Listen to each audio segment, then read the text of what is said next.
अच्छा, तो हम लोगों ने बिल्डअप किया था कि युद्ध चल रहा है लंका में। लंका के द्वारे पे सब आ चुके हैं।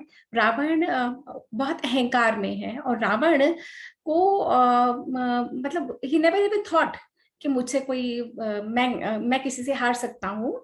तो वो बड़े मजे में, परंतु वो एक के बाद एक उसके लोग मारे जा रहे हैं, उसके अपने पुत्र मारे जा रहे हैं, उसके अपने मंत्री मारे जा रहे हैं, उसकी सेना का विनाश हो रहा है। रावण उस कगार पे खड़ा है। अब हमें वहां से आगे बढ़ना है। जब हम वहां से आगे बढ़ते हैं तो आप मुझे एक सेकंड का समय दें। तो जो रावण का सबसे प्रिय मित्र था और उसका मंत्री था, जिसकी रावण बात सुनता था। रावण भी किसी किसी की बात सुनता था, हर एक की बात का अवज्ञा नहीं करता था। तो प्रहस्त नाम का मंत्री था, जिसकी बातें रावण सुनता था, समझता था, फॉलो करने की कोशिश कर रहा था। रावण ने प्रहस्त को भी भेजा राम और लक्ष्मण से युद्ध करने के लिए, कि तुम इतने वीर हो, इतने बलवान हो, और तुम उनको जरूर मार गिराओगे। तो जब भी रावण किसी को भेजता था तो उनको पंप अप करके, जैसे एक राजा का, एक लीडर का कार्य होता है, उनको अच्छे से मोटिवेट करके कि तुम जाओ, तुम कर सकते हो, तुम उन्हें मारो, तुम उन्हें मार सकते हो, तुम उनका धड़ मेरे पास लेके आओ। इसी तरीके से रावण ने प्रहस्त को भी भेजा, परंतु जैसा हमने देखा था पिछली बार, प्रहस्त भी मारा गया। अब जब प्रहस्त भी मारा गया, तब रावण की कुछ कुछ रावण को समझ में आने लगा कि ये ऑर्डिनरी लोग नहीं है। ये जो राम और लक्ष्मण मेरे द्वार पे खड़े हैं, इतनी विशाल वानर सेना को लेके, इतनी बड़ी वानर सेना है कि समुद्र भी फीका पड़ गया। वो वानरों का समुद्र बन चुका था। इतनी जबरदस्त वानर सेना को देख के रावण अब घबराया। और अब रावण, जैसे हम लोग कई बार कहते हैं ना कि जब कोई प्रॉब्लम आती है, कि कहीं ऐसा तो नहीं कि मैंने ही कुछ किया था तभी ये प्रॉब्लम आई, कहीं ऐसा तो नहीं कि मेरे ही किसी चीज की वजह से ये विपत्ति मुझ पे आई। तो रावण भी अब इंट्रोस्पेक्शन शुरू करता है। रावण भी सोचने लगता है कि क्या है ऐसा, क्या मैंने किया, क्या नहीं किया। और जब हम रावण की बात सुनते हैं ना, तो उससे पहले हम यहाँ पे ये देखते हैं कि एक सेकेंड, इंट्रोस्पेक्शन शुरू करने से पहले रावण कहता है कि अब मैं सेनापतियों को भेजना बंद कर दूंगा, क्योंकि सब सेनापतियों को भेजने का कोई फायदा नहीं रहा, पुत्रों को भेजने का फायदा नहीं रहा, अब मैं स्वयं जाऊंगा। अब जब वो स्वयं जाने के लिए कहता है, तो रावण तैयार होके अपनी पूरी वेशभूषा में, अपने पूरे रॉयल अटायर में, अपने बड़े सारे सोने मढ़े हुए रथ के ऊपर, और खूब सारी ध्वजाएं, पताकाएं उसके ऊपर लहरा रही हैं, बैंड बाजे से, शंख की ध्वनि से आरती उसके लोग करते हैं, और नगाड़ों की ध्वनि के साथ जब वो निकलता है, और सारे राजमार्ग के ऊपर दोनों तरफ उसके लोग खड़े हो जाते हैं, सारे राक्षस खड़े हो जाते हैं। और जब वो निकलता है, और तब यहाँ पे लंका में ये हो रहा है, वहां पे रणभूमि में राम दूर से देख रहे हैं कि कुछ आ रहा है।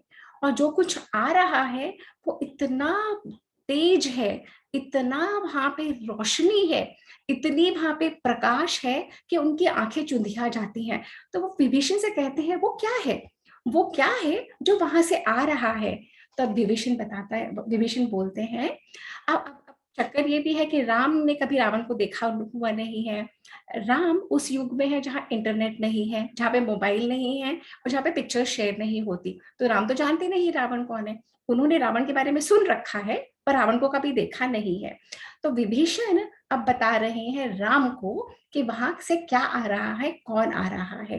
तो सबसे पहले विभीषण जब शुरू करते हैं, तो वो बताते हैं कि आपको मैं बताऊं, ये जो इतना सब कुछ आ रहा है वहां से, शस्त्र अस्त्र लेके सारे मंत्रियों समेत, इनमें है अकंपन, इंद्रजीत, अतिकाय, महोधर, पिशाच, त्रिशिरा, ये एक सेकंड,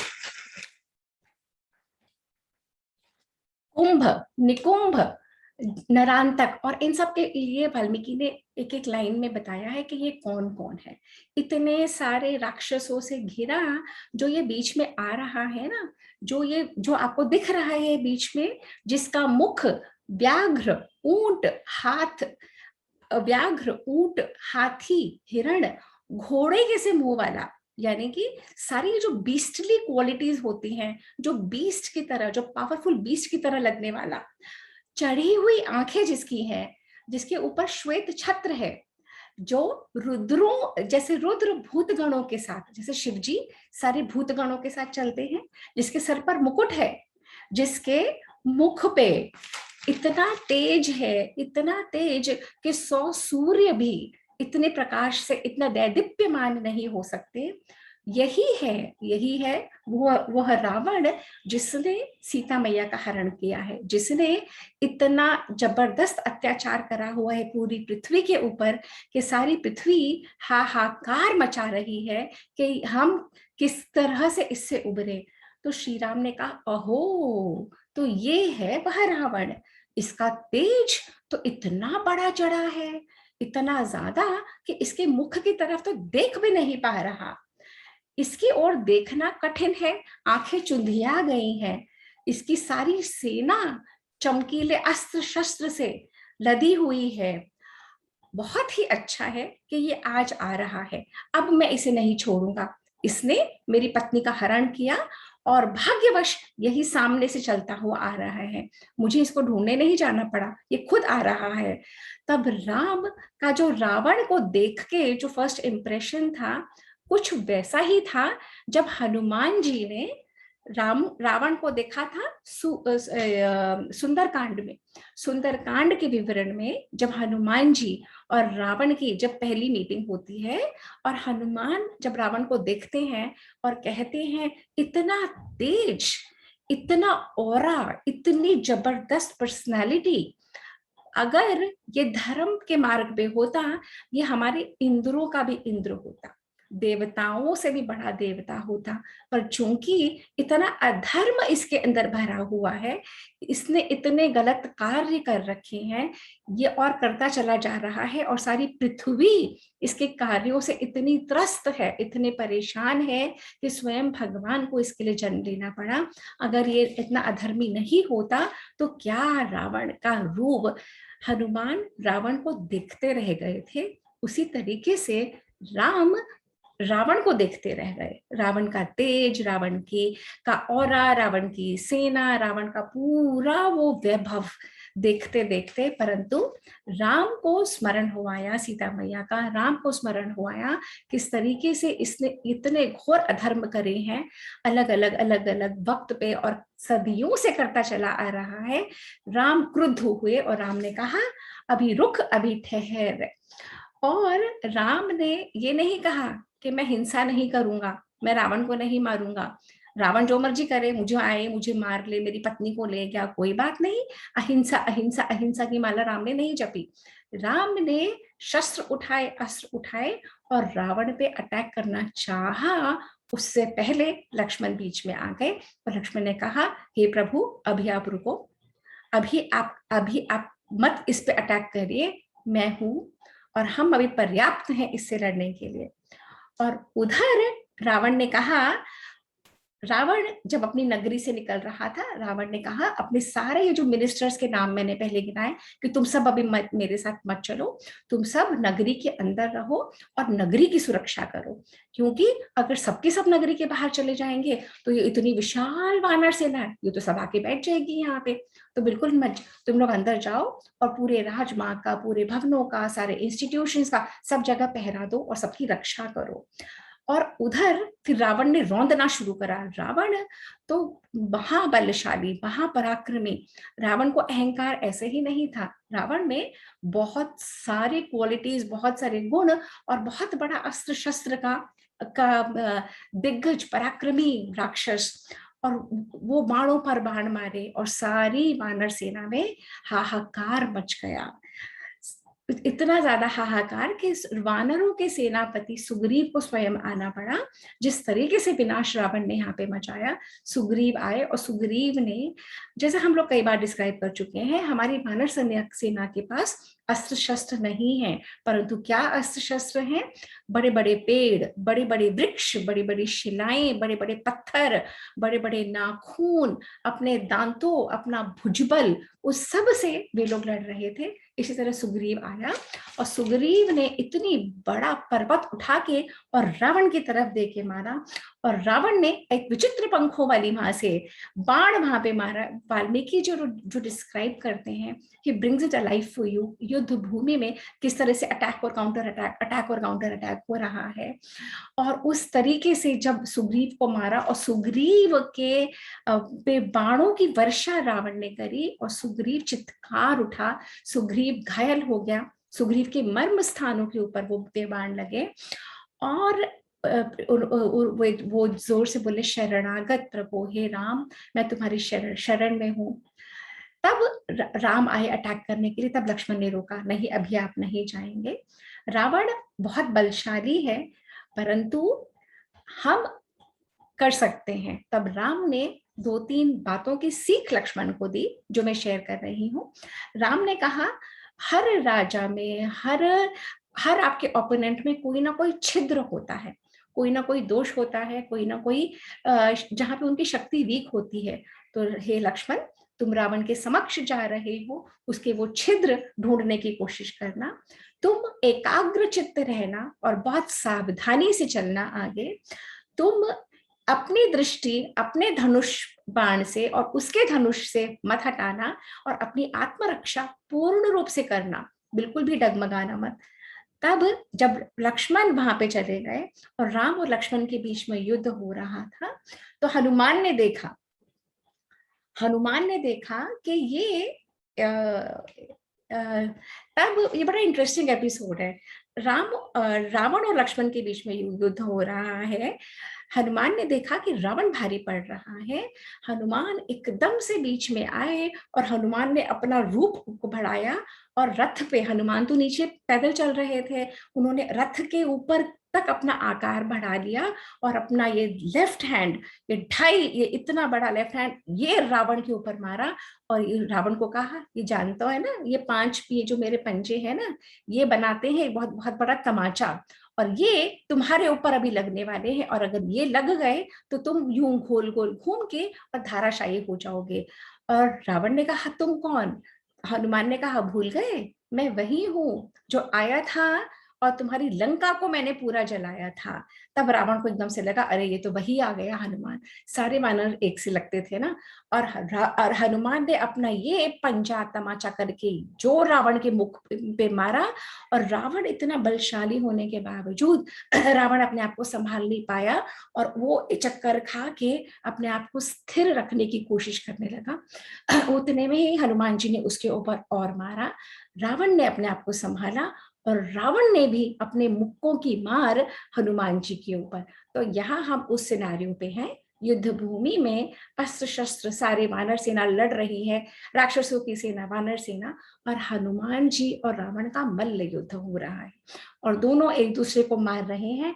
और जब रावण ने देखा कि किसी तरीके से हनुमान हो नहीं रहे, तो रावण ने जबरदस्त थप्पड़ों की मार से हनुमान को विवल कर दिया। तब नील नामक वानर ने, जो नील है, उन्होंने ये देखा कि ये तो यहाँ पे इस तरीके का अटैक हो रहा है, उन्होंने पर्वत शिखाएं उठाई और रावण पे दे मारी। और जब रावण पे दे मारी, ये भी बड़ा सुंदर विवरण है, तो नील में शेप शिफ्टिंग की एबिलिटी थी, नील में साइज शिफ्टिंग की एबिलिटी थी। तो नील कभी इतने छोटे से हो जाएं, कभी इतने बड़े हो जाएं, कभी नील रावण के ध्वजा के ऊपर विराजमान हो जाएं, कभी नील रावण की मुकुट पे चले जाएं, कभी नील रावण के कंधों को पकड़ ले। तो इस तरीके से वाल्मीकि जी बताते हैं कि नील ने इतना रावण को परेशान कर दिया और दूर से खड़े राम, लक्ष्मण और हनुमान देख रहे हैं कि ये नील क्या क्या करे जा रहा है और रावण कैसा विचलित होता जा रहा है। पर तभी रावण ने अपने एक आग्नेय अस्त्र को निकाल के और नील की छाती पे प्रहार करा और नील धाराशायी हो गया। नील की मृत्यु नहीं हुई परंतु नील धाराशायी हो गया। उधर रावण और लक्ष्मण के बीच में जब युद्ध चल रहा था, तो लक्ष्मण ने जोरों से कटाक्ष करा। लक्ष्मण ने कहा, तुम वही हो ना, वही चोर, जब घर के पुरुष नहीं होते तुम स्त्रियों को हर के ले जाते हो, तुम वही चोर हो ना। और तुम अपने आप को बलशाली बोलते हो, तुम अपने आप को बहुत बड़ा राजा मानते हो, तुम अपने आप को पूरी पृथ्वी के राक्षसों का स्वामी मानते हो। तुम में है क्या? अगर तुम में इतनी हिम्मत थी तो जब मैं और मेरे भ्राता वहां होते तब तुम आते, तब तुम हमसे लड़ के, हमसे जीत के हमारी सीता माई को ले जाते, तब हम जानते। और कटाक्षों का हो रहा है, यहाँ से बाण चल रहे हैं, वहां से लक्ष्मण अपने तुनीर से बाण चला रहे हैं, फिर रावण चला रहा है, फिर लक्ष्मण चला रहे हैं, कांस्टेंट अटैक पे अटैक हो रहा था। तब रावण ने लक्ष्मण के भी मर्म स्थान के ऊपर बाण मारे, लक्ष्मण विचलित हुए, और इतने विचलित हुए, और एक पॉइंट ऐसा आया जब बाणों पे बाण मारते गए तो लक्ष्मण मूर्छित हो गए। अब लक्ष्मण मूर्छित हो गए। अब रावण की कुटिल बुद्धि, रावण को लगा कि मैं लक्ष्मण के निकट जाऊं और लक्ष्मण को उठा के और लंका में ले जाऊंगा। अब जब लक्ष्मण मेरे पास लंका में होगा, राम कुछ कर नहीं पाएंगे।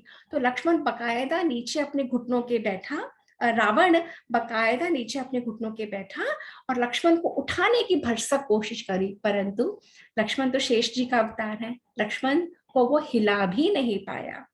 वो उसको उनको हिला भी नहीं पाया, उठाना तो दूर। और लक्ष्मण लहू लुहान है, लक्ष्मण के पूरे शरीर से रक्त बह रहा है, लक्ष्मण अचेत पड़े हुए हैं, राम देख रहे हैं, अपने भाई की हालत देख रहे हैं, रावण उनको उठाने की कोशिश कर रहा है।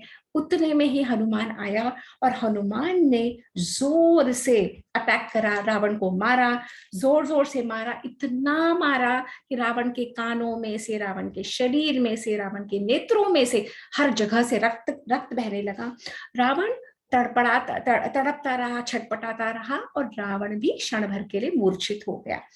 उतने में ही हनुमान जी ने लक्ष्मण को यूं उठाया, फूलों की भांति, और श्री राम के पास ले गए, रोते रोते श्री राम के पास ले गए कि लक्ष्मण का ये हाल हुआ। और जैसे ही राम ने देखा कि लक्ष्मण का ये हाल हुआ है, राम अपने आप को संभाल नहीं पाए, राम अपने रौद्र रूप में आ गए, और राम वहीं पहुंच गए, और राम पहुंच गए रावण से युद्ध करने के लिए। अब जब राम पहुंचे हैं रावण से युद्ध करने के लिए, तो राम ने कहा, तब तक रावण को भी सेंसेस आ गई थी। तो राम ने कहा, हे दुष्ट, तू यहां से हिलना मत, तू ही है ना वह जो तूने इतना सब करा है, और आज तूने मेरे प्रिय भाई को, मेरे भ्राता को तूने मार डाला, अब मैं तुझे छोड़ूंगा नहीं। और राम ने अपनी सारी तुनीर में से सारी अपनी बाणें निकाली, और राम ने कहा, राम बहुत बड़े साइकोलॉजिस्ट भी थे, राम ने कहा, मैं वही हूं जिसने जनस्थान में तेरे 14,000 राक्षसों को मार दिया था। अगर तू नहीं जानता, तेरे पुत्रों को मारने वाला भी मैं ही हूं, तेरे सब भाइयों को मारने वाला भी मैं ही हूं, अब आज तू देख। रावण को वो दिन याद आ गया। और जब आपको कोई पुरानी मेमोरी याद आ जाती है, तो आप अपना आपा खो बैठते हैं, अपना आज में प्रेजेंट नहीं होते, और आप अपना बैलेंस खो देते हैं। तो राम ने वही करा, और फिर राम ने क्रोधित होकर रावण के पहिया, घोड़े, ध्वजा, छत्र, सारथी, मुकुट, अश्नि, शूल, सबको ध्वंस कर दिया अपने बाणों से। एक एक एक एक करके सब चीजों को अपने बाणों से डिस्ट्रॉय कर दिया, और रावण को लहूलुहान कर दिया। अब जब रावण लहूलुहान हो गया, आर्त हो गया, कांपने लगा, कंपित हो गया, उसकी विशाल छाती पे राम वार करते रहे, और वह फाइनली रावण गिर पड़ा। अब जब रावण गिर पड़ा, राम के लिए बहुत इजी था, राम युद्ध वहीं समाप्त कर सकते थे। उसको इतना थका हुआ देखकर, शस्त्रों के विहीन देखकर, रथ के विहीन देखकर, जबकि राम के पास स्वयं भी रथ नहीं था।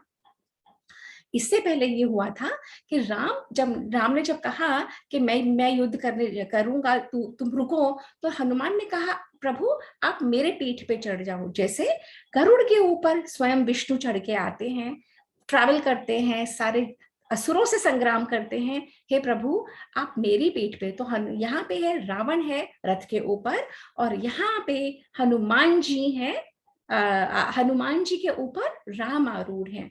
और अब हम इस सिनारियो पे हैं कि रावण अपना सब कुछ खो चुका है, रावण धाराशायी हो चुका है, रावण के पूरी बॉडी से लहू रक्त निकल रहा है, और रावण को राम एक सेकंड में खत्म कर सकते थे, परंतु वो तो श्री राम है ना, मर्यादा पुरुषोत्तम श्री राम।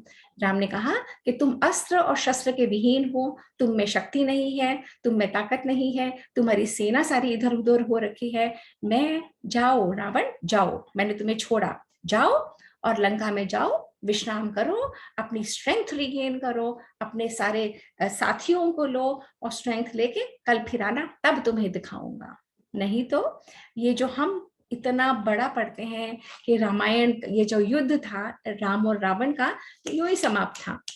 रावण हार मान चुका था, रावण धराशायी हो चुका था, पर राम ने उसे हरा के, उसके अभिमान के ऊपर चोट करके, उसको उस पॉइंट पे लाके कि वो कुछ भी नहीं है शक्ति के बिना, और छोड़ दिया। अब रावण कांपता कांपता और चला गया लंका के अंदर। अब रावण लंका के अंदर चला तो गया, पर रावण को ये बहुत क्लियरली समझ में आ गया कि अब पॉसिबल नहीं है कुछ भी युद्ध करना, क्योंकि रावण स्वयं परास्त हो चुका था। रावण के सामने जो ऑप्शंस थे उसमें से बेस्ट ऑप्शन था रावण का अपना भाई कुंभकर्ण। अब कुंभकर्ण को उठाने के लिए, उससे पहले हमें जानना जरूरी है कुंभकर्ण है कौन और कुंभकर्ण का विवरण। And it's fascinating the way Valmiki ji has written about Kumbhakarna. हम लोगों ने कुंभकर्ण के बारे में सुन रखा है, हम लोगों ने कुंभकर्ण की नींद के बारे में सुन रखा है, हम लोगों ने कुंभकर्ण की के भोजन की, के भूख के बारे में सुन रखा है, but beyond that we don't know much. So when I started reading, it was a fascinating study on on Kumbhakarna. तो उससे पहले रावण कुंभकर्ण को उठाता है, उससे पहले एनालाइज करता है, इंट्रोस्पेक्शन करता है, इंट्रोस्पेक्शन करता है कि इस स्थिति में हम पहुंचे क्यों, इस स्थिति में हम पहुंचे। पहले तो सब लोग परास्त हो रहे थे, अब तो रावण स्वयं परास्त हो चुका है। स्वयं परास्त होके और रावण एनालाइज कर रहा है कि क्या हुआ। तब रावण को याद आता है, जैसे कहते हैं ना, लास्ट के डेज में पूरी फ्लैशबैक चली जाती है, तब मैंने वो करा, तब मैंने वो करा, उसका ये पाप कर्म था, उसका ये पाप कर्म था, उसका ये फल होगा। सेम वे रावण कहता है कि मैंने इतनी तपस्याएं करी, घनघोर तपस्याएं, अपने सारे सर अग्नि में आहुति में भगवान को देता रहा, और जब भी मैंने मांगा तब मैंने ये मांगा कि गंधर्व यक्ष देवता नाग असुर किन्नर से मैं ना मरूं। मैंने कभी भी रीछ और वानरों के बारे में सोचा नहीं। मैं तो इतना अपने आप को सशक्त समझता था कि रीछ और वानर मेरा क्या कर लेंगे। तो ये पहला पॉइंट है जो रावण के जहन में आता है। आज वही वानर और रीछ और मनुष्यों के साथ, ये जो मनुष्य हैं, दशरथ के पुत्र हैं श्री राम, मनुष्य, ये ही, इनसे ही मैं परास्त होके आज यहाँ पे बैठा हूँ। फिर रावण याद करता है कि पूर्व काल में इक्ष्वाकु वंश में जब मेरा युद्ध हो रहा था उनके साथ, तो रावण और इक्ष्वाकु वंश का कनेक्शन बहुत लंबा है, श्री राम के जन्म होने से बहुत पहले का, दशरथ के जन्म होने से भी बहुत पहले का। तो इक्ष्वाकु वंश के एक राजा थे अनरण्य। अनरण्य राजा से जब एक सेकंड, रावण ने जब सब लोगों को अटैक करके सारे लोगों को अपने के विजय कर लिया था, देवता लोग, पृथ्वी लोग, पाताल लोग, जब सब लोगों को उसने अपने कब्जे में कर लिया था, तब वह पहुंचा इक्ष्वाकु वंश की धरती के ऊपर भी, अयोध्या में। तब वहां के राजा थे अनरण्य। रावण ने कहा कि मैं सब लोगों को जीत चुका हूं, आप भी मेरी सबऑर्डिनेशन स्वीकार करें। अनरण्य ने कहा मैं नहीं करूंगा। अनरण्य ने कहा युद्ध करो। तो अनरण्य और रावण का जब युद्ध होता है तो अनरण्य बहुत महापराक्रमी राजा, परंतु रावण उन्हें हराने में सक्षम हो जाता है।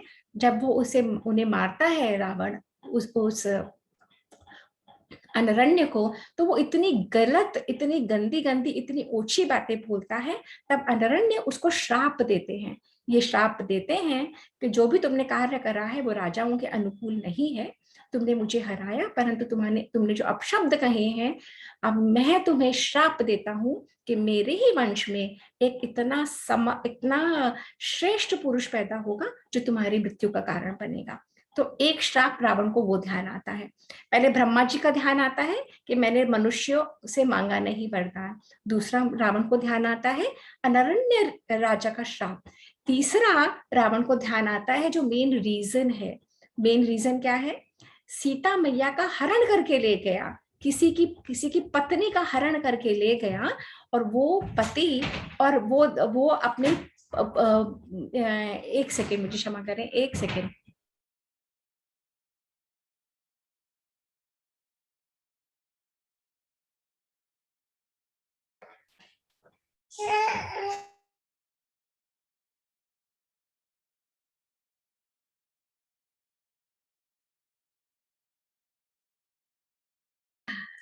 सॉरी अबाउट दैट, मेरी छोटी सी पोती आ गई थी।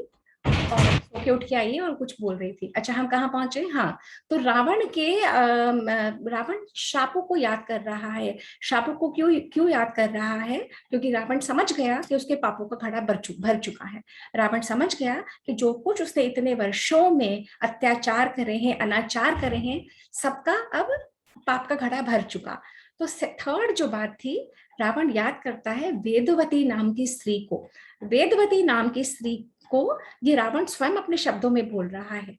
कथा वाल्मीकि कह रहे हैं, रावण खुद कह रहा है कि मैंने वेदवती नाम की स्त्री का बलात्कार करा था, और जब मैंने वेदवती का बलात्कार करा था, जो बहुत पहुंची हुई तपस्विनी थी, तब उसने श्राप दिया था कि तुम्हारी मृत्यु का कारण एक स्त्री ही बनेगी। तुमने इतना अनाचार करा है, तुमने लाखों स्त्रियों को उनके घरों से उठा के, उनके वातावरण से उठा के अपने महलों में रखा है, और तुमने न जाने कितनी स्त्रियों से बलात्कार करा है, परंतु एक स्त्री ही अब तुम्हारे विनाश का कारण बनेगी। तो रावण कह रहा है, कहीं ऐसा तो नहीं कि ये वेदवती ही जनक नंदिनी सीता बन के आई है, और यही रूप धारण करके इन्हीं का पुनर्जन्म हुआ सीता, जिसकी वजह से मेरा अब ये विनाश होने वाला है। चौथा, रावण याद करता है कि मुझे नंदी ने श्राप दिया था, मुझे रंभा ने श्राप दिया है, मुझे उर्वशी ने श्राप दिया है, और मुझे पुंजिक स्थला ने श्राप दिया है। इतनी सारी अप्सराओं ने श्राप मुझे अलग अलग जगह में, अलग अलग मेरे जीवन के मोड़ पे दिए हैं। अब ये सारे श्राप इकट्ठे आकर राम और लक्ष्मण के रूप में यहाँ पे आए हैं। नंदी का श्राप कैसा था? नंदी का श्राप वह था जब रावण पूरी की पूरी वो उमा का श्राप, नंदी का श्राप क्या था?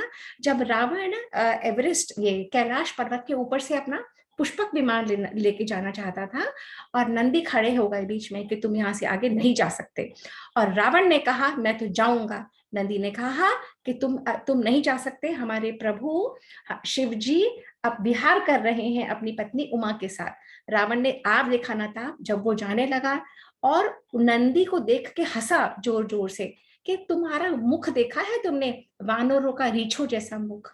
तब नंदी ने श्राप दिया था कि जिस मुख को देख के तुम आज मजाक बना रहे हो, वही मुख वाले तुम्हारे विनाश का कारण बनेंगे। तो ये नंदी का श्राप है। और उमा का क्या श्राप है? पार्वती का क्या श्राप है? जब रावण पूरा का पूरा कैलाश उठाने लगा, तब वहां पे शिव जी पार्वती जी डोल गई, और पार्वती जी ने शिव जी का हाथ पकड़ा, तो फिर शिव जी ने उन्हें संभाला। तब उमा ने, पार्वती ने कहा, इस रावण को श्राप दिया था। सिमिलरली श्राप है ये पुंजिक स्थला और रंभा के। अब हमें ये समझना होगा कि रावण सीता को ले तो गया, पर रावण ने हाथ नहीं लगाया सीता को। सब लोग कहते हैं क्योंकि रावण बहुत अच्छा था, Ravan knew no means no. ये आजकल कहने लगे हैं कि रावण को पता था नो मीन्स नो। ऐसा कुछ नहीं है। रावण को श्राप मिला हुआ था ये पुंजिक स्थला से, रंभा से, कि अगर तुम किसी भी स्त्री को उसकी मर्जी के बिना छुओगे, बलात्कार करोगे, अपने आप पे थोपोगे, तो तुम उसी क्षण तुम्हारी मृत्यु हो जाएगी। तो रावण को के ये सारे श्राप थे, तभी रावण ने सीता मैया को हाथ नहीं लगाया। रावण बेग करता रहा, प्लीड करता रहा, कहता रहा कि मान जाओ, मेरी बात मान जाओ, परंतु हाथ नहीं लगाया। तो ये सारे श्राप रावण के मन में चल रहे हैं। रावण कह रहा है ये सारे श्राप इकट्ठे हो गए, अब इतना विनाश से निकलने का सिर्फ एक ही उपाय है, कुंभकर्ण। कुंभकर्ण को उठाना पड़ेगा, कुंभकर्ण, इसके अलावा कोई उपाय नहीं है। अब कुंभकर्ण का जहां विवरण आता है, कुंभकर्ण के बारे में कहा जाता है कि I must read it out, it's so beautiful the way Valmiki ji has written, कि रावण कह रहा है मैं इतनी चिंता में, और वो निश्चिंत सो रहा है, देखो तो क्या मजे हैं उसके, सोए चले जा रहा है, सोए चले जा रहा है। अब उसको उठा के विजय की वैजयंती मुझे बजवानी है, और अगर अब वो मेरे काम नहीं आएगा तो कब आएगा? जब सब कुछ का विनाश हो जाएगा। तो रावण अपने पूरी सेना को भेजता है कहाँ? एक गुफा में। किसकी गुफा? कुंभकर्ण की गुफा। कुंभकर्ण की गुफा कैसी है? कुंभकर्ण की गुफा है 1 योजन लंबी, 1 योजन चौड़ी, 1 योजन ऊंची, यानी कि 12 माइल्स लॉन्ग, 12 माइल्स वाइड और उतनी ही 12 माइल्स की हाइट है उसकी गुफा की। उसकी गुफा के जो फर्श है उसके ऊपर रत्न लगे हुए हैं, सोने की बनी हुई है। उसकी गुफा में इतनी जबरदस्त, इतनी अच्छी खुशबू आ रही है। अब जब सेना उस गुफा में एक ह्यूज दरवाजे से घुसने का प्रयत्न करती है, तब जब वो कुंभकर्ण सांसें ले रहा होता है, जब कुंभकर्ण खर्राटे ले रहा होता है, तो वो इतनी खर्राटे और सांसें इतनी जोर से आंधी की तरह चलते हैं कि सेना गिर पड़ती है। जो वाल्मीकि जी डिस्क्राइब करते हैं कि सेना आ रही है, कुंभकर्ण सो रहा है, इतनी जोर से वो श्वास लेता है, खर्राटे लेता है कि इतना उस तरफ साइक्लोन चल जाती है और वो सारी की सारी सेना गिर पड़ती है। और जब सेना गिर पड़ती है, किसी तरीके से वो पैर जमा जमा के जब वो पहुंचते हैं कुंभकर्ण के पास, तो क्या देखते हैं? देखते हैं कि एक पहाड़ की तरह, एक पहाड़ जितना बड़ा, मोटा, लंबा, चौड़ा, विशाल व्यक्तित्व, मांस का लोथड़ा वहां पे पड़ा हुआ है। उस मांस के लोथड़े के ऊपर एक मुकुट है, एक तरफ सांसें ऐसे ले रहा है जोर जोर से कि पूरी गुफा हिल रही है। अगर किसी ने फोर्जिंग यूनिट देखी हो तो जब फोर्जिंग करते हैं ना तो पूरा फर्श वहां पे हिल जाता है। तो उस तरीके का विवरण बताया है। अब उसके एक सेकेंड।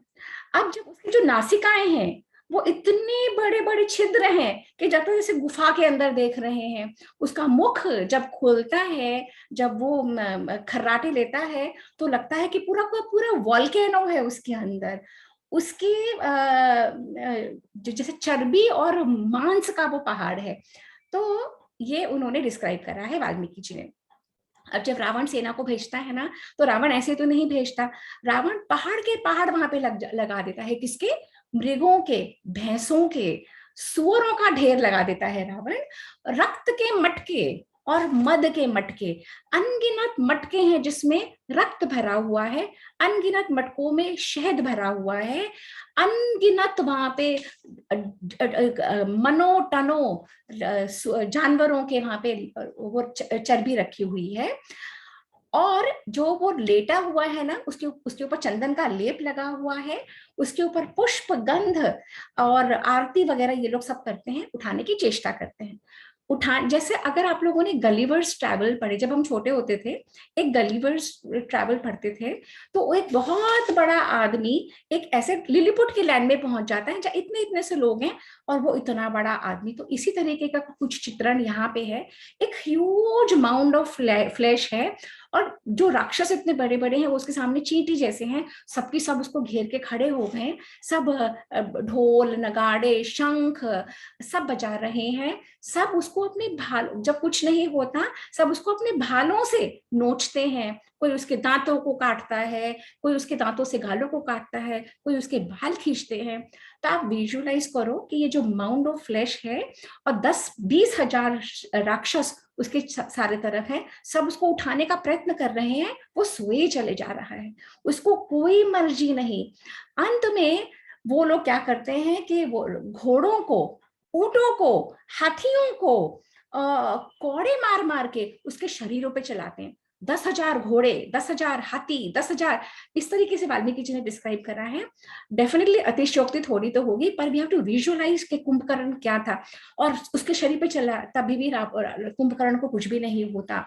उसके कानों में सोइयों घड़े मटके पानी डलवा देते हैं, उसके छिद्रों में, नाक में पानी डलवा देते हैं, उसको कुछ भी नहीं होता।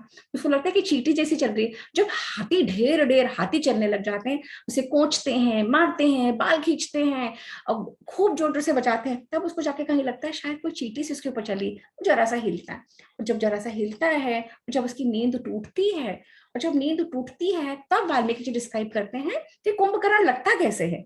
अभी तक तो वाल्मीकि जी ने कुंभकर्ण का स्टेट डिस्क्राइब करा है, तो वाल्मीकि जी यहाँ लिखते हैं कि जब वो जम्भाई लेता है, जब वो यौन करता है, तो लगता है सैकड़ों वॉल्केनो उसके अंदर है। जब वो भुजाओं को ऐसे करता है तो न जाने कितने करोड़ नाग ऐसे हो जाते हैं। जब उसका मुख देखते हैं ये सारे लोग, तो पाताल लोक की तरह मुख दिखता है। और जब सांसें वो लेता है तो पर्वत पे जोर जोर से वायु चल रही है। इस तरीके से आंखें उसकी ऐसी हैं कि जैसे प्लैनेट्स हम देखते हैं ना, दो बड़े बड़े ग्रह, उस तरीके की आंखें हैं। तो वाल्मीकि जी इतने डिस्क्राइब करके फिर कहते हैं अब तो ये उठ गया, उठते से ही इसको भोजन चाहिए। सबसे पहले वो सारा भोजन उसके सामने रखते हैं, सारा वो पूरा का पूरा भक्ष्य कर जाता है। पूरा भक्षण करने के बाद रक्त के इतने सारे मटके, मद के, शहद के इतने सारे मटके जब वो पीता चला जाता है, तब कहता है तुमने मुझे क्यों जगाया? जो तुम लोगों ने आज जगाया है, इतना आदर, इतना सम्मान, इतना मान दिया, मेरी आरती उतार रहे हो, मेरी पूजा कर रहे हो, कोई जरूर कारण होगा। मेरा भाई ठीक तो है, लंका पे कोई आपत्ति तो नहीं आई, सब कुछ ठीक है ना, जगाने का कारण बताओ। तब सब सब बताते हैं, रावण का हाल बताते हैं, रावण के बारे में वो बताते हैं। कुंभकर्ण अपना माथा पकड़ लेता है, क्योंकि कुंभकर्ण जानता है, इससे पहले भी वो सीता मैया के लिए एक बार कुंभकर्ण आ चुका है कि सीता को दे दो, तब भी रावण ने नहीं सुना। अब कुंभकर्ण कहता है अब कुछ और उपाय नहीं था, अब ये सारे के सारे सैनिक ये लेके जा रहे हैं कुंभकर्ण को। कहा? ये सारे लेके जा रहे हैं कुंभकर्ण को रावण के महल में। अब उस गुफा में से रावण को महल में लेके जा रहे हैं। तो दूर खड़े, अब यहाँ पे लंका में ये हो रहा है, वहां पे युद्ध भूमि में राम खड़े हैं। राम कहते हैं विभीषण को, ये क्या है, ये कौन है जो वहां से चल के आ रहा है, ये इतना सारा, मैंने तो कभी आज तक ऐसा नहीं देखा। राम विभीषण से वहां पूछ रहे हैं ये कुंभकर्ण के बारे में, जो अपने भाई को मिलने उसके महल में जा रहा है। अब विभीषण क्या बताता है, अब हम वो सुनेंगे। अब विभीषण क्या बताता है? विभीषण कहता है कि ये जो है ये जो है ना, ये जो आपको दिख रहा है, जो इतना तेज जिसके ऊपर है, जो स्वर्ण से लदा हुआ है, जो इतना लंबा कि इसके जितना लंबा बड़ा महाकाय कोई नहीं आज तक, ये हमारा ही छोटा भाई है, ये रावण का ही छोटा भाई है। तो राम कहते हैं ये इस तरीके का तो मैंने कोई जीव देखा नहीं, ये इस तरीके का कोई जो जीव है, इसकी क्या कथा है? तो राम बताते, विभीषण बताता है कि जन्म जब से इसने लिया ना, ये तब से ही भूख से व्याकुल रहता था, और इतना तेज, इतना इसमें स्ट्रेंथ, इतना भूख से व्याकुल रहता था कि इसके सामने जन्मते से ही जो कुछ आता था ये उसका भक्षण कर जाता था, खा जाता था। जो लोग आए, जो राक्षस आए, जो स्त्रियां, जो कुछ भी आता था खा जाता था। अब सबके सब लोग पहुंचे राक्षस ब्रह्मा जी के पास कि हे ब्रह्मा जी, ये आपने कैसा कैसा ये जो चीज है इसको आपने क्रिएट कर दिया, ये तो रुकता ही नहीं, अगर ये इसी स्पीड पे खाता रहा तो हमारी तो पूरी लंका खत्म हो जाएगी, उसके बाद पूरी सृष्टि खत्म हो जाएगी। तो ब्रह्मा जी ने कहा अच्छा। तो ब्रह्मा जी ने भी उसकी तरफ देखा, और ब्रह्मा जी ने कहा ओ माय गॉड, ये मुझसे क्या क्रिएट हो गया। जब ब्रह्मा जी ने कहा कि ये मुझसे क्या क्रिएट हो गया, तब ब्रह्मा जी के माइंड में ये आया। तो नहीं, एक सेकेंड, मैं बीच में भूल गई हूँ। तो कुंभकर्ण, हाँ, I have just putting two and two things together. तो जब कुंभकर्ण जन्म से बहुत स्ट्रांग था, अब जब देवता, और खाता भी बहुत था, पर रावण उस समय उस प्री के ऊपर था जब देवता और असुरों का संग्राम करता था। तो रावण कुंभकर्ण को भी ले गया था देवता असुरों का संग्राम करने के लिए। अब कुंभकर्ण ने उस युद्ध में इंद्र को पराजित कर दिया, और कुंभकर्ण और इंद्र का युद्ध हुआ, इंद्र ने कुंभकर्ण को मारा। कुंभकर्ण ने इंद्र के ऐरावत का दांत, हाथी का दांत तोड़ के और इंद्र की छाती में ठोक दिया। अब इंद्र बहुत क्रोधित हो गए, और इंद्र ये सारे लोगों के समक्ष के साथ ब्रह्मा जी के पास पहुंचे कि इस तरीके का ये हैवान आपने पैदा किया है, और ये देखिए ये क्या कर रहा है। तब ब्रह्मा जी ने देखा कि ये मैंने क्या क्या क्या पैदा किया। तो इंद्र क्या कहते हैं ब्रह्मा जी को? इंद्र कहते हैं ये प्रजा का भक्षण करता है, ये देवताओं का घर्षण करता है, देवताओं को मारता है, ये ऋषियों के आश्रमों का विध्वंस करता है, और ये पराई स्त्रियों को बारंबार शोषण करता है और सब कुछ को खा जाता है। तो ब्रह्मा जी ने जब उसको स्वयंभू प्रजापति ब्रह्मा ने जब उसको देखा, तो उन्होंने देखा ये मुझसे क्या पैदा हो गया। तब उनके उनके माइंड में ये आया कि अगर तो ये सोता रहेगा मुर्दे की तरह तो सब बचे रहेंगे, और अगर ये उठ जाएगा तो बहुत बहुत पृथ्वी की हानि होगी। तब उन्होंने कहा कि ये 6 माह तक सोएगा और एक दिन उठेगा। हम लोगों ने सुना था 6 माह सोएगा 6 माह उठेगा, ऐसा नहीं है। 6 माह तक सोएगा, एक दिन उठेगा, फिर सब कुछ खा पी के फिर 6 माह सो जाएगा, एक दिन उठेगा। अब जब रावण को पता लगा कि जो ब्रह्मा जी हैं वो कुंभकर्ण के, रावण के पर नाना भी होते हैं। हमारे यहाँ शास्त्रों में बहुत क्लियर है कि देवता और असुर सब एक ही हैं। अलग अलग माओं के, कश्यप ऋषि से पैदा हुए अलग अलग संतानें हैं जिनके अलग अलग क्वालिटीज हैं, अलग अलग एट्रीब्यूट्स हैं। पर देवता और दानव और यक्ष गंधर्व किन्नर अलग अलग स्पीशीज सब एक हैं। तो ब्रह्मा जी के ही पुत्र है मानस पुत्र पुलत्स ऋषि, उनके पुत्र ऋषि विश्रवा, जिनका पुत्र ये रावण और कुंभकर्ण है। अब जब रावण और कुंभकर्ण, तो रावण ने कहा आपने अपनी ही नाती को श्राप दे दिया।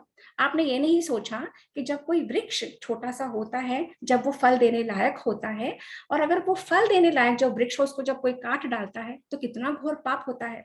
और आपने अपने ही नाती को पाप दे, आपने अपने ही नाती को सजा दे दी, इतना बड़ा श्राप दे दिया कि ये सोता रहेगा। आपने कुछ सोचा नहीं।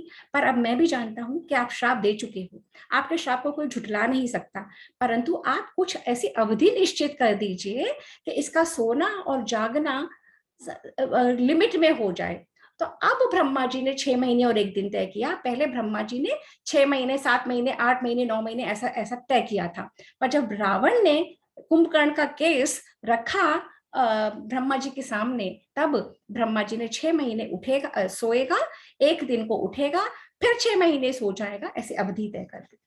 अब ये हुई कुंभकर्ण की बैक स्टोरी। अब ये बात कौन बता रहा है? ये विभीषण बता रहा है। किसको? राम को। यहाँ से कुंभकर्ण चल रहा है, कहाँ जा रहा है? रावण के महल में। अब विभीषण जब राम को ये बाली बाली बात बता रहे हैं, तब कुंभकर्ण को चलता देख के वो सिर्फ वो चल रहा है, अपने भाई के पास जा रहा है, और यहाँ सारी वानर सेना में हाहाकार मच जाता है। ये क्या आ गया? ये कौन है? अब क्या होगा? और सारे लोगों में भगदड़। अब राम और विभीषण परेशान कि यहाँ तो वो युद्ध भूमि में आया भी नहीं और यहाँ तो हमारे वानर भागे जा रहे हैं। तब विभीषण कहता है राम को कि एक युक्ति है, आप सारी सेना में ये फैलवा दो कि ये तो कोई राक्षस नहीं, एक यंत्र है, एक एक क्रिएटर का बनाया हुआ एक यंत्र, इससे कुछ नहीं होगा। फिर धीरे धीरे सारी सेना वापस आती है। ये सारा वाल्मीकि जी लिख रहे हैं। अब उसके बाद कुंभकर्ण रावण के महल में पहुंचता है, रावण को देखता है। रावण को जो कुंभकर्ण इस समय ज्ञान देता है वो सुनने लायक है। कुंभकर्ण, रावण तो बहुत बड़ा विद्वान था ही, कुंभकर्ण, विभीषण बहुत बड़ा विद्वान है। ये सारे राक्षसों ने इतना अध्ययन करा हुआ है, अपने शास्त्रों का इतनी तपस्या करी हुई है, इनको ब्रह्मा जी से इतने वरदान मिले हुए हैं। कुंभकर्ण जैसे ही रावण के पास आता है, रावण उससे उसकी कुशल क्षेम पूछता है। रावण बैठा हुआ है अपने सिंहासन के ऊपर, कुंभकर्ण वहां से आ रहा है। रावण फटाफट उतर के आता है अपने भाई को गले लगाने के लिए, और कुंभकर्ण उससे कहता है कि हे रावण, तुमने मुझे उठाया और मुझे पता है कि तुम्हारा क्या हाल हो रहा है। और रावण विलाप करने लगता है, क्योंकि रावण बहुत डरा हुआ है, राम से हारा हुआ है। और कुंभकर्ण जोर से ठहाका लगाता है, जोर से हंसता है। रावण, मैं तुम्हें पहले भी कहता था ना कि तुम अपने हितैषियों की, जो तुम्हारे लिए भला सोचते हैं, उनकी बात नहीं सुनते। जो तुम्हारे चापलूस हैं, तुम उनकी बातें सुनते हो। जो तुम्हें सही रास्ता दिखाते हैं उन्हें तुम तिरस्कार करते हो। जो तुम्हें गलत सलत बताते हैं, तुम्हें बढ़ा चढ़ा के, तुम अपने अहंकार में उन्हीं को अपने आसपास रखते हो। तुम्हें अपने बल पर बहुत घमंड था ना। तुम्हें तुम्हें तुम्हें ये पता था ना कि पाप का घड़ा भरता है, परंतु तुमने अपने ऐश्वर्य के अभिमान में कभी भी उस पाप के भरते हुए घड़े के बारे में नहीं सोचा। तुमने नीति और अनीति की कभी परवाह नहीं करी। तुमने देश काल के विपरीत संस्कार विहीन होके सारी तुमने चर्या करी। सारी एक सेकेंड, तुमने कभी भी ये नहीं सोचा कि नीति क्या कहती है। अर्थशास्त्र क्या कहता है कि एक राजा को अपनी प्रजा के लिए क्या क्या करना चाहिए। एक राजा को स्त्रियों के ऊपर अनाचार नहीं करना चाहिए। एक राजा को पहले अपने लोगों का ध्यान रख के, पहले उनकी वृद्धि करके फिर अपने बारे में सोचना चाहिए। तुमने कभी कुछ नहीं सोचा। और क्या तुमने नहीं सोचा था कि तुम्हारे पापों का घड़ा भरेगा? क्या तुम नहीं जानते थे कि एक राजा के पास 3 तरीके के ऑप्शंस होते हैं? अगर उसका शत्रु उससे ज्यादा स्ट्रांग होता है, तब उस राजा को युद्ध नहीं करना चाहिए। अगर उसका शत्रु उसके समान होता है, तो राजा में इतनी एबिलिटी होनी चाहिए कि वो उसके साथ संधि कर ले। अगर उसका शत्रु उससे कहीं ज्यादा पावरफुल होता है, तो उस राजा को पता होना चाहिए कि कब मैं उसके चरणों में गिर जाऊं और संधि करके अपनी प्रजा की सुरक्षा करूं। तुमने कुछ भी नहीं सोचा। तुम पराई स्त्री को हर लाए, और हर भरसक तुमने जो कार्य करे हैं, सब कुछ नीति के विरुद्ध। अब यहाँ पे ये कुंभकर्ण बोल रहा है। कुंभकर्ण अर्थ, धर्म और काम का की व्याख्या कर रहा है। कुंभकर्ण कह रहा है, जब भी कभी द्वंद्व होता है कि इन दोनों चीजों में कौन सा ऑप्शन लूं, तो हमेशा धर्म की तरफ जाओ। काम और धर्म में, अर्थ और धर्म में जब भी आपके पास ऑप्शंस होते हैं डुअलिटी के, क्या करूं क्या नहीं, तो आप सोच के क्या धर्म के लिए है, क्या सस्टेनेबल है, क्या पृथ्वी के लिए, क्या हमारे परिवार के लिए, क्या हमारे घर के लिए जायज है, वो कार्य करना चाहिए। तुमने कभी नहीं करा। तुमने कभी भी कुछ भी ऐसा नहीं करा। और जब तुमने इतना सब नहीं करा, तुम्हारे शास्त्रों का अध्ययन करना यूजलेस। तुम्हारे हर जितनी तुम में विद्वत्ता है, जितने तुम बड़े विद्वान हो, जब तुम उसे अप्लाई नहीं कर पाए अपने स्वयं के जीवन में, अपने राष्ट्र के लिए, तो कुछ भी तुमने नहीं करा। इस तरीके से वो बोले चले जा रहा है। और यहीं पे वो बहुत बड़ा ज्ञान देता है, कर्ता का, कर्ण का, अधिष्ठान का, क्या व्यक्ति है, उसे क्या कार्य करना चाहिए, कौन से समय में करना चाहिए, कौन से सिचुएशन में करना चाहिए, क्या उसका अधिष्ठान होना चाहिए, क्या वो कार्य सक्सेसफुल होगा नहीं होगा, उसके लिए क्या मीन्स है उसके पास। उसकी पूरी एनालिसिस करने के बाद अपने प्रजा के लिए, अपने लिए, इस तरीके से जब पूरी एक प्रोजेक्ट रिपोर्ट बना के जब आप उस कार्य को वे करते हैं, प्रोज एंड कॉन्स, तब जाके अगर आप उसे करते हैं, तब आप सक्सेसफुल हो सकते हैं, नहीं तो नहीं। आपके पापों का घड़ा भरेगा। अब रावण कुछ देर तो सुनता रहा कि मेरा भाई बोले जा रहा है। फिर रावण कहता है, बस बहुत हो गया। ये गुरुओं की तरह उपदेश देने की मुझे जरूरत नहीं है। तो ना तो तू मेरा गुरु है, ना तू मेरा कोई वो है, मुझसे छोटा है और छोटा ही रहेगा। और ये समय नहीं है उपदेश बखान करने का, ये समय है रणभूमि में जाके और हमारी इस लंका को बचाने का। अगर इस समय लंका नहीं बची, तो ये तेरे उपदेश, तेरे पास कुछ नहीं बचेगा। तो रावण ने उस समय कुंभकर्ण को डांट के, फटकार के, उसे मोटिवेट करके उसे प्रिपेयर करा कि अब कुंभकर्ण उतरेगा मैदान में, और इसके बाद हम ये होगा नेक्स्ट सेशन में। तो आज का सेशन यहीं समाप्त होता है। और अब किसी को कोई क्वेश्चन है, कोई कुछ पूछना चाहता है, कोई कुछ कहना चाहता है, तो the floor is open for everyone. Amazing, बहुत ही अच्छा लगा। और मुझे एक बार तो जब आप लोगों ने डिस्क्राइब किया कि वानर की इतनी विशाल सेना थी कि समुद्र के समान, कि पूरी जैसे विश्व के, हमने पहले भी पढ़ा था कि पूरे विश्व के वानर जब इकट्ठे हुए थे, उसमें काले, श्वेत रंग के और श्याम रंग के सभी तरह के वानर इकट्ठे हुए थे। तो ऐसा लग रहा था कि पूरे विश्व के वानर सेना के अंदर इकट्ठे हुए, और एक विश्व युद्ध के समान वो प्रकट हो रहा था कि जैसे कोई वर्ल्ड वॉर इस टाइम डिक्लेयर हो गया हो, कि एक रावण एक तरफ और पूरा विश्व के वानर एक तरफ। तो बहुत ही ब्यूटीफुल डिस्क्राइब किया, और कई चीजें बहुत ही ज्यादा ज्ञानवर्धक हुई, जैसे कुंभकर्ण के बारे में जो हम सुनते थे, बहुत ही वो तो एक बेसिक के भी 6 महीने सो गया या 6 महीने जग गया, लेकिन बहुत ही ब्यूटीफुल, बिल्कुल आंखों देखा हाल, ऐसा लग रहा था कि मैं रणभूमि में ही हूँ बिल्कुल। हाँ, हाँ, हाँ, बिल्कुल बिल्कुल। तो पारुल, जैसे रणभूमि में है ना, तो जब हम पढ़ते हैं ना वाल्मीकि जी की लिखी हुई, तो बिल्कुल ऐसा ही लगता है, वो क्रिएट कर देते हैं उन्होंने। एक एक कैरेक्टर इतने अच्छे से फ्रेश आउट है। राम की पर्सनालिटी, हनुमान की पर्सनालिटी, लक्ष्मण की, उसके अलावा अब कुंभकर्ण की, एक एक राक्षसों के जो इनके मंत्री हैं, जो उनके सैनिक हैं, मतलब इट्स ब्यूटिफुली रिटन। और जब कोई प्रेजेंट करता है, अब तो तुम समझती हो, जब कोई प्रेजेंट करता है तो 1/10 भी प्रेजेंट नहीं कर पाता, एक्चुअली 1/10 भी प्रेजेंट नहीं कर पाते। तो पर वाल्मीकि जी ने क्रिएट ऐसा करा है कि when I read Kumbhakarna, even I didn't know, I only new कि वो 6 महीने सोता है, 6 महीने उठता है। पर जिस हाँ, तो वो कहते हैं कि अगर 6 महीने जिंदा रहा तो पृथ्वी खत्म कर देगा ये, तो 6 महीने हाँ। उठता है और एक दिन के लिए 6 महीने सोता है, और एक दिन के लिए उसका वो कर देते हैं। तो अच्छा, और किसी को कुछ कहना है? आशिमा, राखी, वंदना दी, एनीबडी? इसमें सपना जी एक यही था कि कुंभकर्ण भी कितना ज्ञानी होता है, सो के उठता है, होता तो आलसी है, लेकिन फिर भी उसको पता है कि राजा को क्या करना चाहिए। और रावण ने क्या गलत किया, भाई बंधु में कोई भी भेदभाव नहीं करता, वो सब कुछ उसको क्लियर बोलता है, चाहे भाई के तरीके से उसको साथ भी देता है वो, कि ठीक है कोई नहीं, तुमने गलती करी, अब मैं तुम्हारा साथ दूंगा। और उसको ये भी याद कराता है कि विभीषण और मंदोदरी दोनों ने तुम्हें समझाया, लेकिन तुम फिर भी नहीं समझे। सब कुछ बताता है कि तुम मंत्रियों की चापलूसी में आ गए, तुमने उन्हीं मंत्रियों को सिलेक्ट किया जो कि तुम्हें तुम्हारे चापलूसी करते हैं, ना कि उसको ठीक तरह से, डर के मारे उसको कुछ ठीक से बताते ही नहीं थे कि नहीं करना चाहिए। कुछ प्रहस्त वगैरह ने बताया, लेकिन फिर भी कुंभकर्ण ने उसके बाद भाई होने का भी एक साथ दिया, भाई होने का भी एक धर्म निभाया, और उसको बता भी दिया कि तुम गलत हो। तो यहाँ पर ये भी एक बहुत बड़ी कुंभकर्ण की विशेषता थी।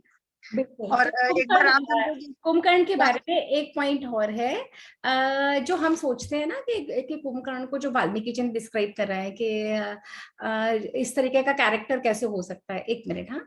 तो कि कुंभकर्ण को जो वाल्मीकि जी ने साइज और शेप और बॉडी और 6 महीने सोना, तो एक डिजीज है, मैंने कहीं लिखा, उसका नाम कैल्विन क्लाइन है, ऐसा कुछ करके है, मैं शायद नाम ठीक से नहीं बता रही हूँ, अब वो मैंने हाईलाइट नहीं करा, वो कहाँ लिखी है। उस डिजीज में आज के दिन भी जिसको हो जाती है वो डिजीज, वो 20 घंटे से लेके 80 घंटे सोता रहता है, और जब वो व्यक्ति उठता है तो वो कॉन्स्टेंटली खाता रहता है। फिर उसके बाद वो 20 घंटे से लेके 80 घंटे, मतलब कुछ लोग तो 80 आवर्स तक, 80 घंटे तक सोते रहते हैं उस डिजीज में, और जब वो उठते हैं तो 80 ही घंटे खाते हैं, फिर 80 घंटे सो जाते हैं। तो ये डिजीज अभी मेडिकल साइंस से आइडेंटिफाई करी है। तो some Calvin Klein, I don't think I am pronouncing the name right, और मैं ग्रुप में डाल दूंगी। तो इस तरह की डिजीज में जब हम अलग स्टेप पे, जैसे अलग अलग लोगों की अलग अलग पर्सनालिटी के बारे में जब हम देखते हैं, तो हमारी इसी क्रिएशन में, ब्रह्मा जी की सृष्टि में बहुत सारी ऐसी चीजें हैं जो अनएक्सप्लेन्ड है, जिनको साइंस एक्सप्लेन नहीं कर पाती। अलग अलग स्पीशीज हैं, जैसे अब हम लोग मनुष्य के सिर्फ एक स्पीशीज मानते हैं, परंतु हमारे रामायण में, हमारी महाभारत में यक्ष, नाग, गंधर्व, किन्नर, देव, असुर, ऐसे ही वानर, ऐसे ही रीछ। वानर डज नॉट मीन जो मंकी है, जो आज की जो मंकी की स्पीशीज है उसको वानर के समक्ष बना दिया है, पर वानर वो नहीं होता, वो भी एक अलग प्रजाति है। जैसे साइंस बोलती है होमो इरेक्टस, होमो सेपियंस, होमो ये, ऐसे अलग अलग, सिमिलरली इसका था। तो कुंभकर्ण के बारे में जो डिजीज के बारे में पता लगा था, वे ये था। आशिमा, और कुछ कहना चाहते हो? म्यूट पे यही हो? था। अच्छा, हाँ, अच्छा, अच्छा। तो कुंभकर्ण अब आ चुका है युद्ध के मैदान में, और अगले सेशन में, अगले मंगलवार को हमें पता लगेगा कि कुंभकर्ण के आने से क्या क्या हुआ, और कुंभकर्ण ने क्या क्या कराया। जब हम इतिहास को पढ़ते हैं ना, इतिहास का मतलब है इतिहास, ऐसा ही हुआ था। अब उस इतिहास को हमारे यहाँ, हमारे देश में, हमारे राष्ट्र में दो आती हैं इतिहास में, रामायण और महाभारत। अब जब हम रामायण, यानी कि वाल्मीकि रामायण, वाल्मीकि रामायण के बाद सैकड़ों तरीके की रामायणें आई हैं, जिन्होंने रामायण को बेस बना के अपनी अपनी तरीके से स्टोरी पेश करी है। परंतु जो असली है, जो रियल है, जो हिस्ट्री है, हमारा इतिहास है, ये वो वाल्मीकि रामायण। तो वाल्मीकि रामायण और महाभारत का जब हम अध्ययन करते हैं तो हमें हमारे देश की संस्कृति, हमारी अपनी हिस्ट्री, हमारे अपने कल्चर और हम क्या थे, हम कौन हैं, हम कहाँ से आए हैं, हमारा राष्ट्र क्या है, और जब तक हमें अपने ही संस्कारों पे, अपने ही हिस्ट्री के ऊपर गर्व नहीं होगा, अपने ही चीजों पे को जब तक हम समझेंगे नहीं, जब तक हम उस प्राइड के साथ नहीं जिएंगे कि ये हमारा ही इतिहास है, और जब तक हम इसे ओन नहीं करेंगे तब तक दुनिया में कोई भी ओन नहीं करेगा। विश्व में वैसे भी किसी को क्या मतलब है, अगर भारतीय लोग ही अपने हिस्ट्री को भूले बैठे हैं फॉर वेरियस रीजंस। बट जैसा कि हम सब जानते हैं, अगर हमें कुछ चीज स्कूलों या कॉलेजों में नहीं पढ़ाई जाती, इसका ये मतलब नहीं है कि हम एफर्ट करके उसे नहीं पढ़े। इसका इस तो दीदी फाउंडेशन का ये जो प्रयास है कि हमें स्कूल कॉलेज में नहीं पढ़ाई, चलो मान लिया, परंतु ऐसी कितनी चीजें हैं ना जो हम करते हैं उसके बावजूद, स्कूल कॉलेज के बावजूद। तो ये वही है, अपने इतिहास को जानना, उसकी ओनरशिप लेना, उसको समझना और फिर अपने शब्दों में उसे रखना कि हमारे परिवार, हमारे घर बार, हमारे आसपास, हमारा जो सर्कल ऑफ इन्फ्लुएंस है उसमें ये चीज पहुंचती चली जाए। जब हर घर ऐसे ऐसे ऐसे ऐसे करने लग जाएगा तो बहुत जल्दी एक मुकाम आएगा जब पूरा हमारे देश में हमारा ही अपना इतिहास व्याप्त हो जाएगा। हम लोग बहुत इजीली कह देते हैं गवर्नमेंट को करना चाहिए, स्कूल में लगाना चाहिए, ये करना चाहिए, वो करना चाहिए। अरे इसमें आपकी ओनरशिप क्या है, कहाँ है? जब सब कार्य दूसरे करेंगे तो आप क्या करेंगे, हम क्या करेंगे? हम अपने देश के लिए, अपने राष्ट्र के लिए, अपने इतिहास के लिए अगर इतना भी योगदान नहीं कर सकते तो व्यर्थ ही हम इस सृष्टि में आए और व्यर्थ ही भारतीय बन के और व्यर्थ ही चले जाएंगे। तो इन्हीं शब्दों के साथ आज का सेशन में वाइंड अप करती हूँ और बहुत मोटिवेट करती हूँ, रिक्वेस्ट करती हूँ, कजोल करती हूँ, प्लीड करती हूँ, आप सब भी इस मुहिम में जुड़े, आप सब भी शामिल हो, वाल्मीकि रामायण को अपने घरों में मंगवाएं और उसको अध्ययन करें, लाल कपड़े में बांध के नहीं रखना। और जैसे ही हमारी ये वाल्मीकि रामायण समाप्त होगी उसके बाद हम लोग शुरू करेंगे महाभारत का अध्ययन। तो आप सभी लोगों से रिक्वेस्ट है कि ये YouTube के सेशंस को हम जब डाल देते हैं लिंक तो प्लीज फॉरवर्ड करें, उन लोगों को जोड़ें जो लाइव सुनना चाहते हैं, उन लोगों को भेजें जो लाइव नहीं सुन पाते, और अपना अपना योगदान इस मुहिम में जरूर दें। तो इन्हीं शब्दों के साथ मैं आपसे विदा लेती हूँ। आप लोगों से सैटरडे को मिलूंगी फिर से, उस दिन मैं ही ले रही हूँ बच्चों के लिए वाल्मीकि रामायण, और उसके लिए भी रिक्वेस्ट है आप सब लोग जुड़े, जो हम लोग मिस कर चुके हैं वो सब हमें रिलीव हो जाएगा with interesting slide shows. Valmiki Ramayana वहां पे शुरू से कर रहे हैं, बालकांड पे हैं, शनिवार को 1 बजे और मंगलवार को 4 बजे। सिर्फ आज के लिए हमने थर्सडे करा था, अगला सेशन आशिमा ले रही है, वन्ना दी ले रही है, वन्ना दी ले रही है। हाँ, तो अगला सेशन ट्यूसडे को होगा, देवदीदी फाउंडेशन की स्वाध्याय क्लब का अगला सेशन मंगलवार को होगा। उससे पहले हम आपको शनिवार को मिलेंगे, फिर हम मंगलवार को मिलेंगे। इन्हीं शब्दों के साथ आप सबका थैंक यू, ऐसे ही आते रहिए। Thank you so much.